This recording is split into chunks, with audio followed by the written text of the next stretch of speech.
Hey, dumb shits, it's time for a powwow. Huddle close, take your seats. Welcome to another unscripted video before the next Andromeda video is up. As far as that goes, I'm going to give it 6 edits before I call defeat. The most problematic video I ever managed to get through the block was D-0 at 4 edits. So if I give it 50% as many more, I feel like I'm giving the new one more than a fair shot. I'm not just uploading as much because I found out Path of Exile now lets me play my Master Form Sora build competitively, so I only have the bandwidth during sleep to upload a YouTube vid. Let's talk about your fucking revolution. I got voodoo, I got hoodoo, I got things I ain't even tried. And I got friends on the other side. He's got friends on the other side. Yep, this day was bound to happen. I mean, I've called myself a conservative for the length of my channel run over the past 16 months, but I've never had to flash the goods to get the point across. So far, it's just been a little leg, and that got the job done. But I want to have a serious talk with the hardcore burner online community. The YouTubers and the Twitlers who shout Bernie or bust like they're making an argument. Let me start by saying I get sticking by Bernie to the bitter end. Really, I do. I admire the stubborn nobility of it all. It's really easy to stay on message when you have a shot at winning, when you have a shot at being popular. It's much harder when the facts are in and your ideas are decidedly unpopular, and rats start fleeing the ship. So for those of you still fixated and focused, I mean this, good on you.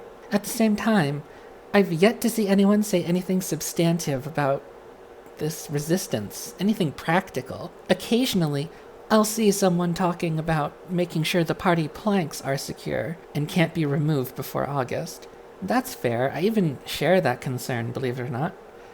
But a majority of the sentiments are about how bad Biden is. And I'm not talking a little venting. I've done it myself. I've been clear. Biden's era is long gone. I think he's walking into a machine gun with a horse.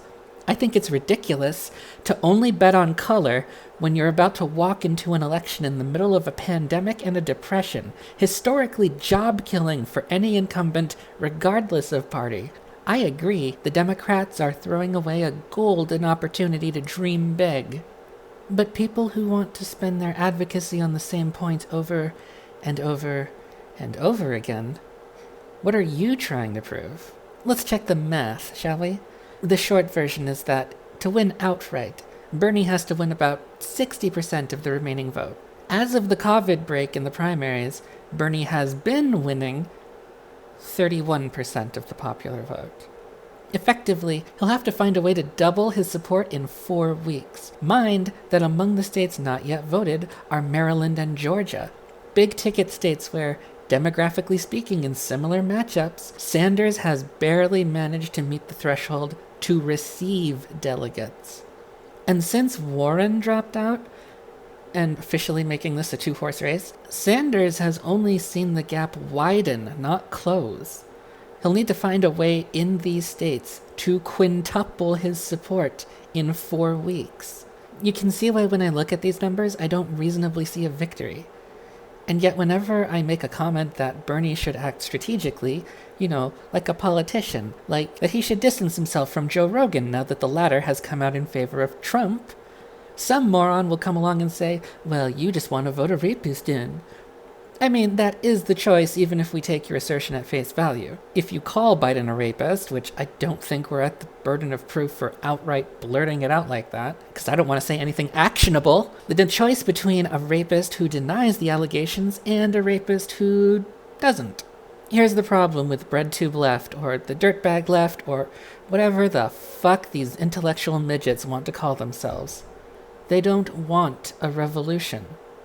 They want a revolution to have happened. Be ruthless. Just go along with me on this. Be ruthless for like 10 minutes with me, your favorite conservative dominatrix. Let's look at the judiciary as an example. Trump has littered our court system with a minefield of appointees with no judicial experience at all. Where does he find them? He finds them from conservative fraternities. There are at least 6 organizations, most adjacent to the Heritage Foundation, whose only purpose in existing is to link radical conservative douchebags with other radical conservative douchebags. These fraternities are in charge of the few government official posts that Trump has even bothered to fill. They send him lists of their favorite members, and he wraps the list around a 3-sided die, and he rolls it on the ground to find his nominee. What's the progressive counterpart to these organizations?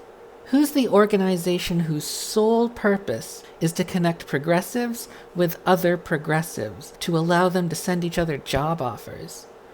The one that sent Obama a list of their choice ideological candidates for his consideration. Oh, right. You don't have one. Let's try another exercise. What's the progressive church? I'd say charity, but the way you want to run it to win people over to the left, you would need to make it a church. Church of Satan style, of course.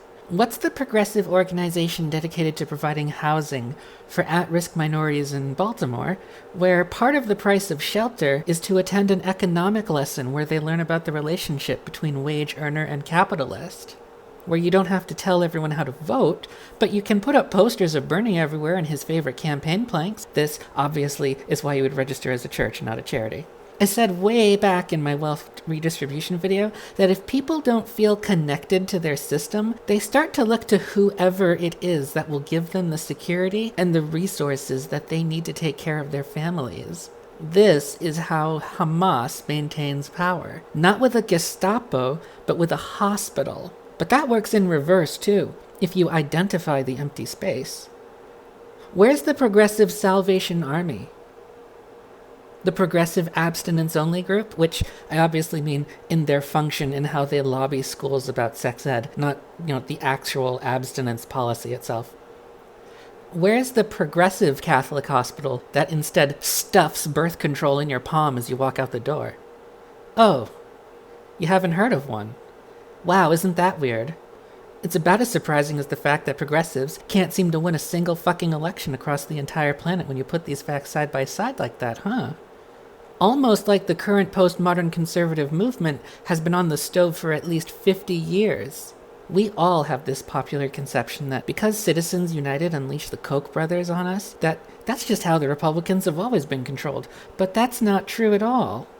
When McCain-Feingold came up in the 90s, Rush Limbaugh gleefully called it the Democrat Suicide Pact. Why? Because at that point, Republicans had spent so much grassroots efforts to swing the South red that in the Clinton era, Republicans were the ones brandishing around those average donation less than $60 figures, the kind of stuff that Bernie's doing today.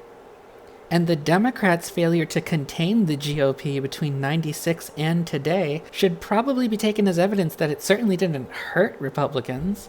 Republicans run a good ground game. A really good ground game.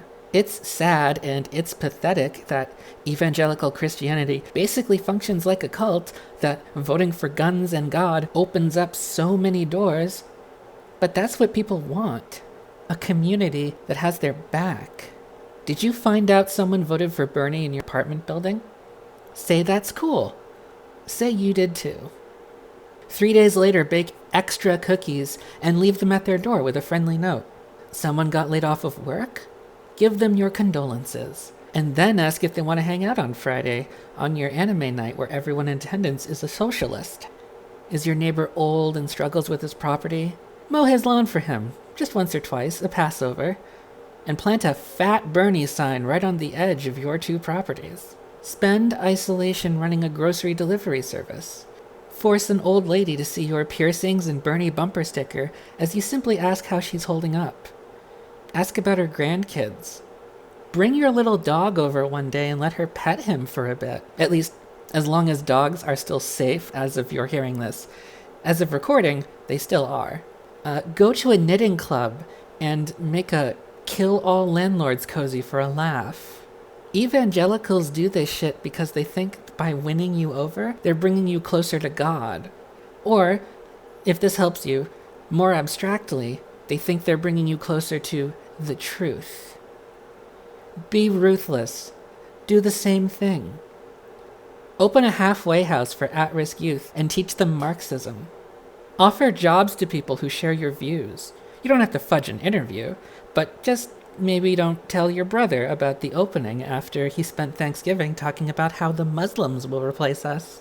Run a food pantry and insert a flyer for the next community organizing meeting you're holding in every bag. Volunteer to cook at a homeless shelter and insist on saying grace, and because shelters will honor that wish, make your grace about how you hope the Lord will bring justice to his most unloved children, the trans kids, the black youth, the Muslim doctors, fighting for our lives in the pandemic.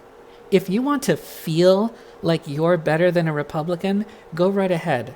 I'm offering you the path to being better at the game than them.